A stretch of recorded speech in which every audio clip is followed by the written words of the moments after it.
এখন structure 4, structure 4 এ কি লেখা হয়েছে? Subject plus must be plus noun অথবা adjective. Subject plus must be plus noun অথবা অ্যাডজেক্টিভ। নাউন কোনো কিছুর নাম, অ্যাডজেক্টিভ কোনো কিছু দুর্গুণ অবস্থা, নাকি? এটা অর্থ কি? হবই অর্থে কি কি অর্থে? যেমন আমি ডক্টর হবই, I must be doctor, I must be doctor. যেমন আমি ডক্টর হতে পারতাম, ডক্টর।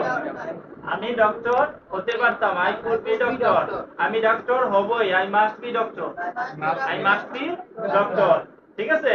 তারপরে আমার ডক্টর হওয়া উচিত ছিল, বা আমার ডক্টর হওয়া উচিত ছিল, তাহলে কি হবে? I should have doctor, I should have doctor. আচ্ছা, তাহলে এটা দেখলা, এটা কি বই অর্থে না, এটা বলতে সাবজেক্ট